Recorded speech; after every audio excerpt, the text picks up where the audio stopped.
चले आज तुम जहां से,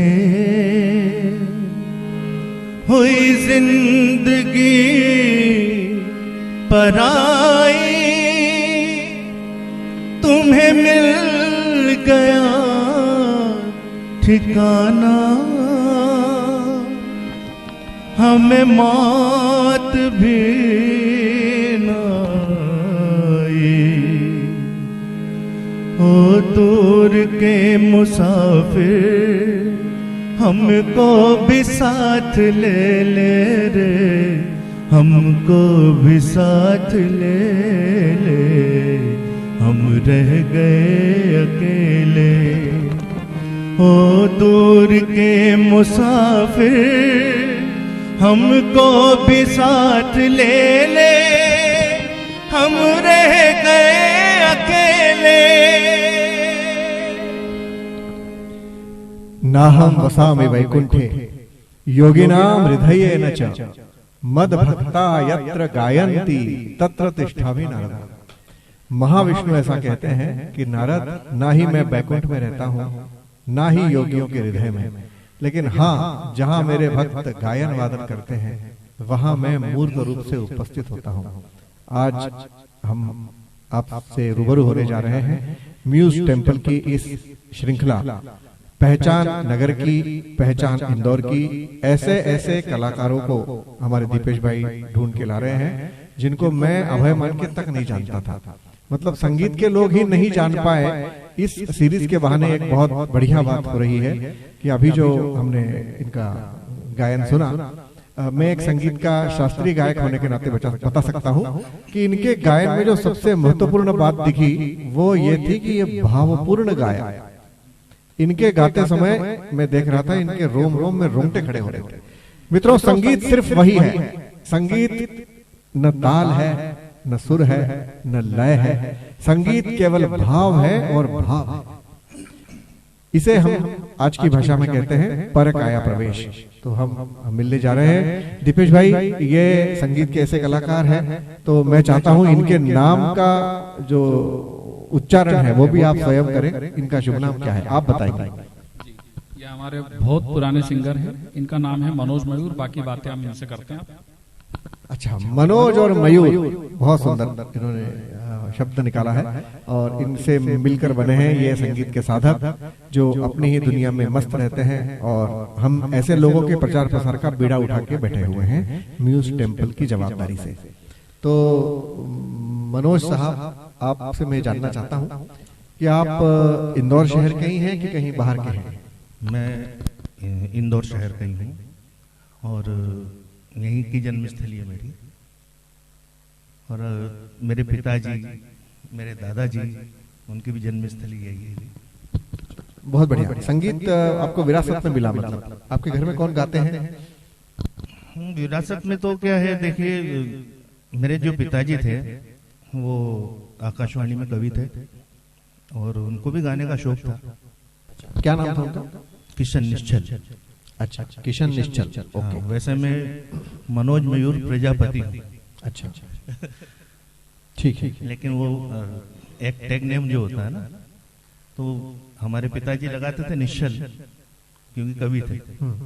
और मुझे भी ऐसे ही नाम मिल गया कि बोले मनोज मनोज यार वो बहुत होता है, तो बोले मनोज मयूर।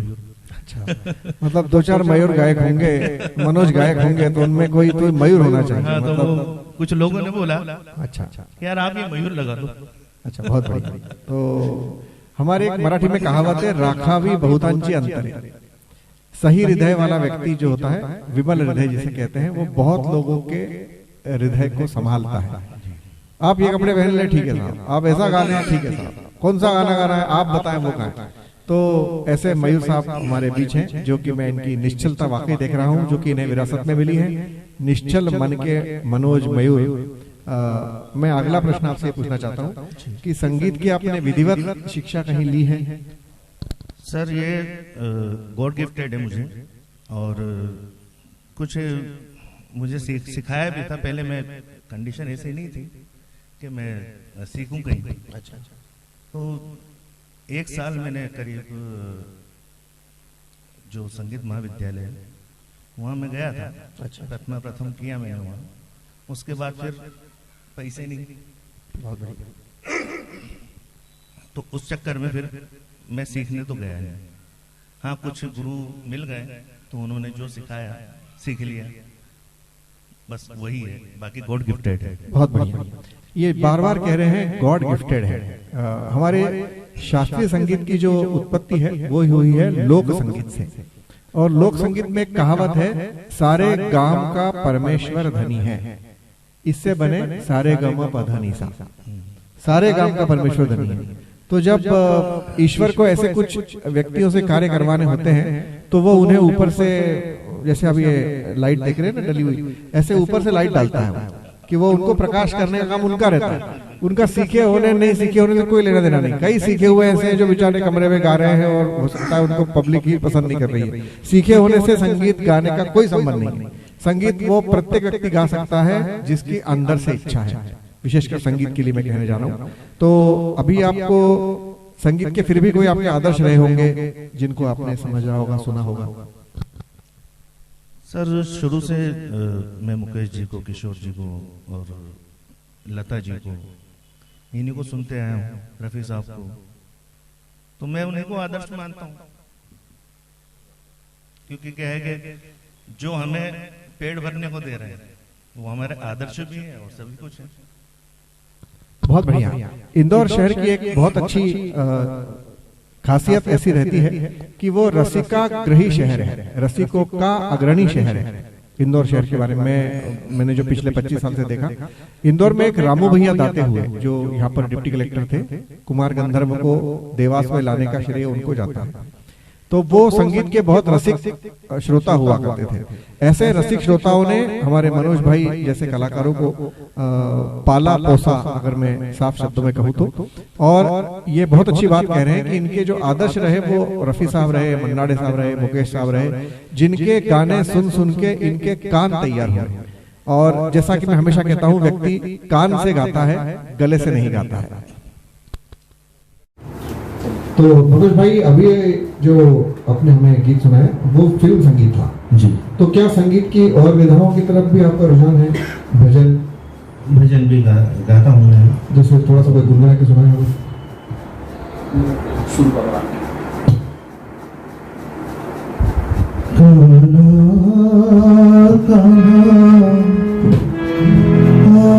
पड़ी मैं तेरे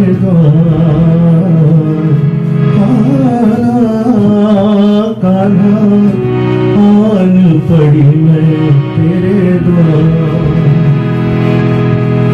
वाह वाह। ऐसे संगीत के सुर के साधक जिन्होंने कहीं भी विधिवत शिक्षा न लेते हुए बिल्कुल सही सही सुरों का अपने कानों से संगम कर रहे हैं, ऐसे मनोज भाई को हम इस न्यूज टेम्पल में सुनने जा रहे हैं। अगला मेरा प्रश्न ये है कि संगीत के कार्यक्रम आपके कहाँ कहाँ होते हैं? संगीत के कार्यक्रम तकरीबन मैंने पूरे भारतवर्ष में किए हैं। जैसे कोई शहरों के नाम बताएं। देहरादून हो गया, इटावा हो गया, मतलब यूपी से लेकर जहाँ भी शो रहे, अच्छा, हिमाचल रहा, वहाँ सब दूर किए मेरे शो। अच्छा, तो संगीत के श्रोताओं में आपको कौन सा शेयर सबसे अच्छा लगा अभी तक? सब देखिए, श्रोता तो सभी जगह अच्छे होते हैं, क्योंकि हम श्रोताओं के भरोसे ही हैं। यदि श्रोता नहीं रहे तो हम कहाँ हैं? बहुत अच्छी। तो श्रोता तो सभी जगह अच्छे होते हैं सर। हाँ। टेस्ट अलग हो सकता है, बस टेस्ट अलग होता है कहीं कहीं। हाँ, किसी को कुछ पसंद आता है, किसी को कुछ पसंद आता है। ये बहुत अच्छी बात है। तो हमारे में दो तरह के श्रोता होते हैं, एक होते हैं श्रोता, हाँ, और एक होते हैं श्रोता। तो जो वो श्रोता होते हैं उनको श्रोता बनाने का काम भी ऐसे ही लोग करते हैं जी। कि जो अपनी मस्ती में गाते हैं, फिर वो भी उनके साथ गुनगुनाने लगते हैं। उनका ना कोई जी शार्प होता है, ना कोई डी शार्प होता है, ना कोई काली एक होता है, ना कोई काली दो होता है। वो जिस सुर में गा ले वो स्वयं काली उनके पास काली मां बनके खड़ी हो जाती है जी। तो ऐसे लोगों को हमारे संगीत की भाषा में सिद्ध गायक कहलाते हैं, सिद्ध गायक। और जो पुस्तक की परिभाषा है, उसमें ऐसे कलाकारों के लिए शब्द है, उसका नाम है आताताई गायक। आताताई गायक एक शब्द मिलेगा आपको संगीत कला विहार में। उस आताताई गायक का अर्थ ये पता है मार्कंडे साहब ने कि वो अपनी बस्ती में गाने वाले ऐसे कलाकार जो सुर के किसी बंधन में रह के नहीं गा सकते। मतलब इनको अभी गाना ये काली एक से गा लें और हो सकता है दोबारा इनको गाने गवा दिया जाए तो उसी गाने को वो काली दो से भी गा सकते हैं। इनको काली एक काली दो के बीच में अंतर समझ में नहीं आ सकता है, लेकिन ये उन श्रोताओं को अपनी पकड़ से मजबूत रख सकते हैं। और संगीत के प्रचार प्रसार में ऐसे ही कला साधकों की आज के युग में बहुत आवश्यकता है। तो संगीत में अब प्रश्न आता है पारिवारिक परिवेश में, आपके पास में कौन कौन परिवार में है आपके यहाँ? मतलब परिवार में कितने लोग हैं? कौन कौन है? Mother father? मदर है, फादर तो नहीं है अभी, पति है। पत्नी है, ओके। नहीं है। बच्चे? और बच्चे हैं 2 मेरे। बहुत बढ़िया। क्या उम्र है उनकी? एक बच्चे की उम्र है करीब 24 साल। अच्छा, बहुत अच्छा। और बच्चे की 18 साल है। अच्छा, और दोनों पढ़ रहे हैं। एक की पढ़ाई कंप्लीट हो गई बच्चे की।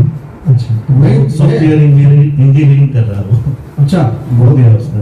बहुत अच्छी बात। मतलब संगीत की इस फील्ड में कभी उनका आगमन हुआ कि नहीं हुआ? लड़का तबला बजाता है, उसको शौक है, और बेटी को भी गाने का शौक है, लेकिन प्रोफेशनली कभी मैं उन लोगों को ऐसा किया नहीं कि तुमको यही करना है। अच्छा, तो तब पैशन के रूप में हाँ। कर सकते हैं, प्रोफेशन के रूप में ना करें। Okay okay. अब मैं थोड़ा सा ये जानना चाहता हूँ, क्योंकि हमारी ये श्रृंखला ऐसी लोगों की है कि जो बिल्कुल फॉर्मल है, मतलब इसमें कुछ भी ऐसा नहीं है कि कुछ छिपाया जाए या कुछ रखा जाए। बिल्कुल। ऐसे ऐसे कई कलाकारों ने दीपेश जैन के साथ हमारे इंटरव्यू लिए जो बड़ी बेबाकी से अपनी बात कहे जाते हैं। तो मैं थोड़ा सा जानना ये चाहता हूँ कि आपका शिक्षण आपने कहाँ तक लिया, एजुकेशन? सर एजुकेशन की बात करूँ तो जिस तरह से कई कलाकार हैं जिनका शिक्षा ली ही नहीं उन्होंने, या ना के बराबर, बिल्कुल सही बात। तो बस वैसे ही मेरा समझ। देखो, इसे कहते हैं सही में पढ़े लिखे। इन्होंने ये नहीं बताया कि कहाँ तक पढ़े हैं, इन्होंने अपनी बात कह भी दी और जो नहीं भी कही। सही अर्थों में यही पढ़े लिखे होते हैं, ठीक है कि नहीं? तो संगीत की इस सुरों की महफिल में एक संगीत का और छोटा सा गाना मैं चाहता हूँ कि आप गुनगुना दें, क्योंकि वाकई मैं भी आपके गाने से बहुत प्रभावित हुआ हूँ और निश्चित आप भावपूर्ण गायन गाते हैं। तो आप जो गाना गाए, हमारे साथ संगीत के ऐसे सारथी खड़े हैं कि जिनको आप किसी भी रथ पे बैठा दो वो वहीं से घोड़े हाँकना शुरू अरे करें। दीपेश भाई की तो बात ही अलग है। आप शुरू करिए।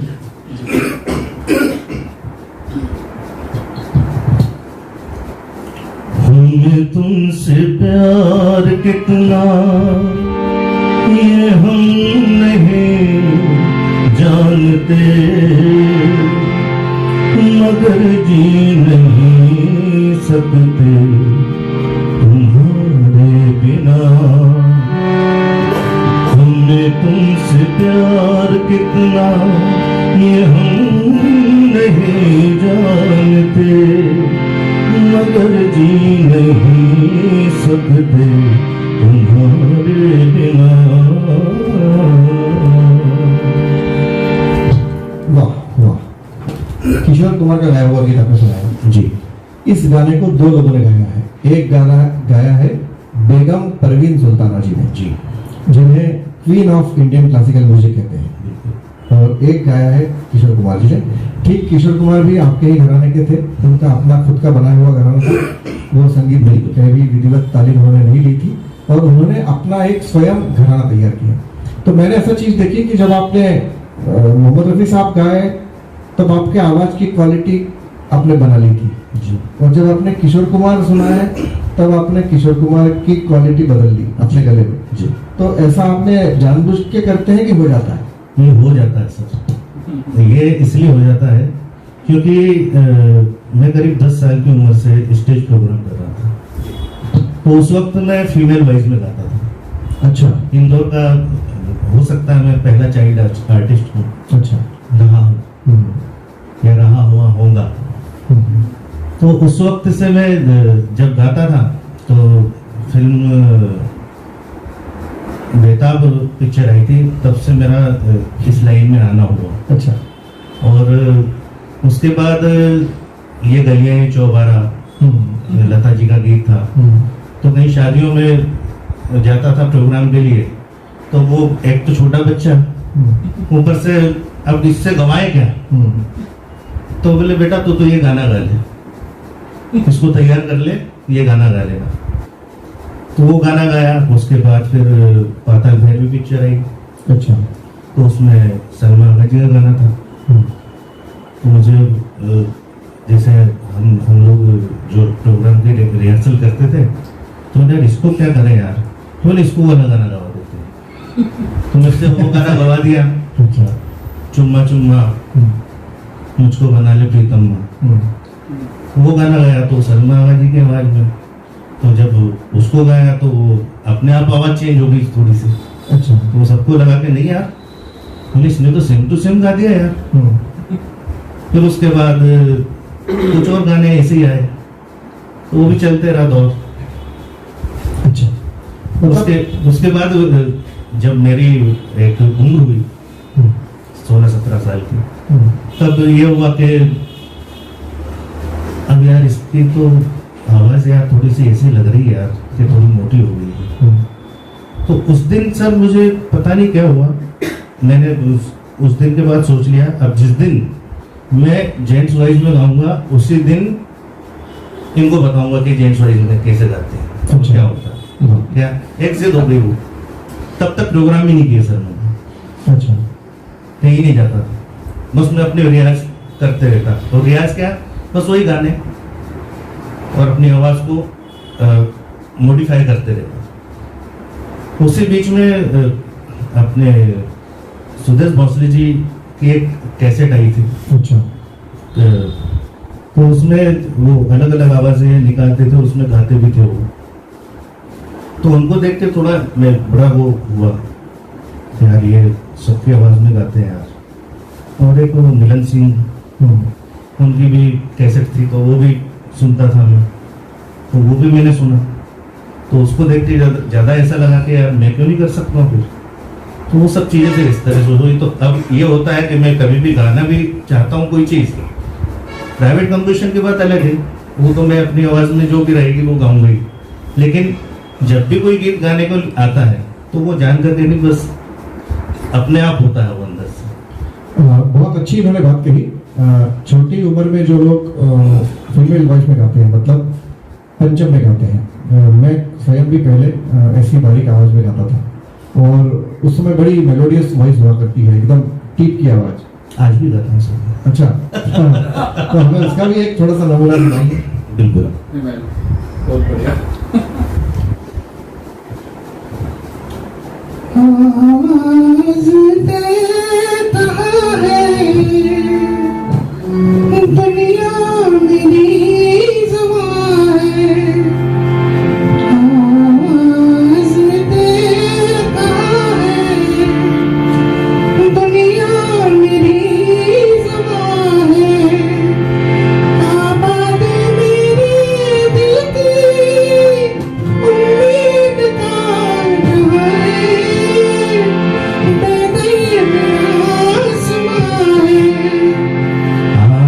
आवाज दे कहाँ है दुनिया मेरी ज़बां है, बर्बाद मैं यहाँ हूँ आबाद तू कहाँ है, बेदर्द सुना है दुनिया मेरी ज़बां है। आवाज दे कहाँ है। बहुत अच्छे, बहुत अच्छे। मुझे लगता है दीपेश जी को ये गुण नहीं पता हुआ इनका। मिमिक्री का पता है। अच्छा। फीमेल वाला नहीं पता। हाँ, मतलब देखो अच्छा हुआ इनका हमने साक्षात्कार इंटरव्यू लिया, इस बहाने से मेरा भी परिचय एक बहुत सुधी कलाकार से हुआ। शास्त्रीय संगीत में जिसको हम लोग आलाप कहते हैं, उसी आलाप को जब आज की भाषा में फास्ट गाया जाए तो वो तान कहलाती है, और उसी तान को जब अति फास्ट कर दिया जाए, द्रुत कर दिया जाए, तो उसे मुर्की कहते हैं। जैसे ये हुई तान। लेकिन इन सबका जो चौगुन हो जाएगी, उसे मुर्की कहते हैं। तो मुर्की गाने के लिए गले में ईश्वर की कृपा लगती है। मुर्की सिर्फ और सिर्फ कृपा से गाई जा सकती है। मैं ऐसा अपना मानना है, लोग इससे सहमत है नहीं है मुझे नहीं पता, लेकिन मुर्की तैयार नहीं की जा सकती। अपने आप ही गले में ईश्वर प्रदत्त गुण होता है, वही खटके मुर्की ले सकता है।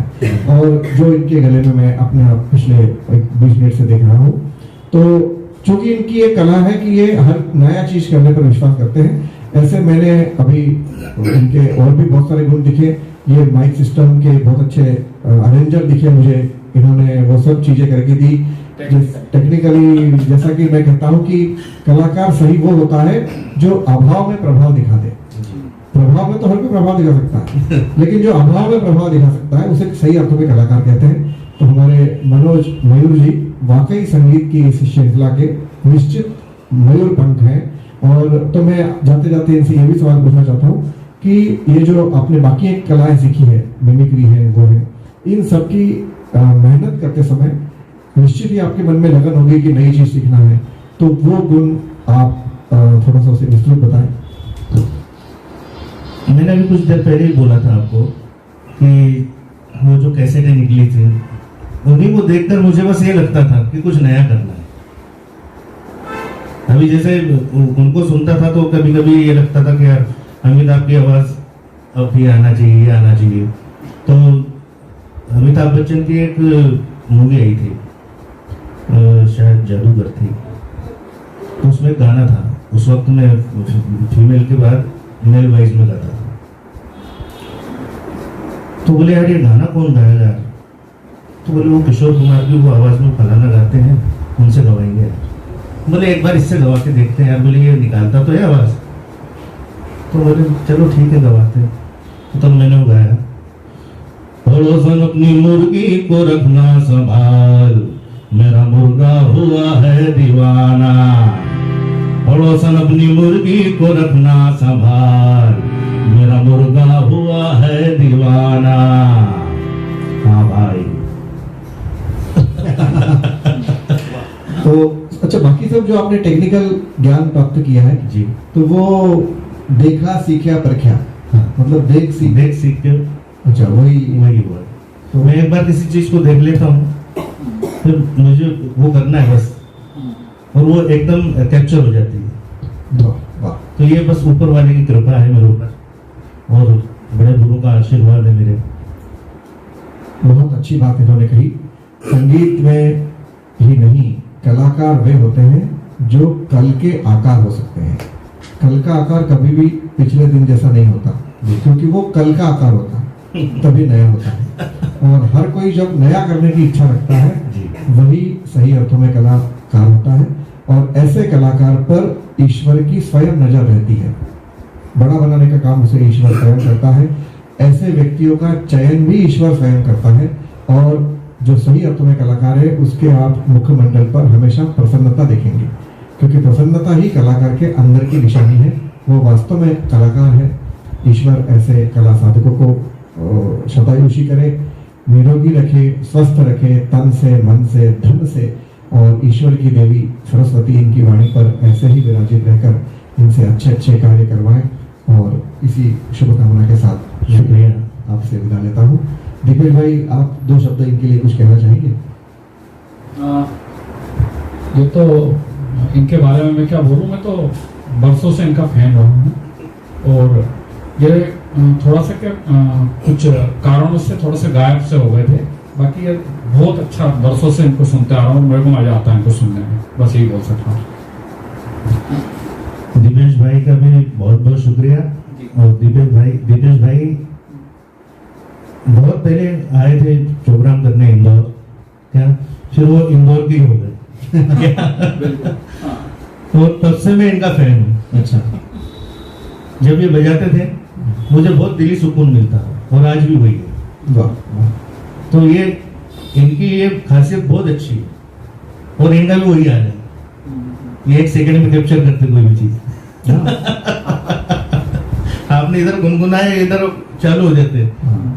तो ये इनका भी शुक्रगुजार हूँ मैं कि मुझे इस कार्यक्रम के लिए मुझे उस लायक समझा, और आपका भी शुक्रगुजार हूँ कि आप मेरे साथ इतनी देर गुफ्तगू करते रहे और अच्छी अच्छी बातें हुई हैं। जी बहुत बहुत शुक्रिया।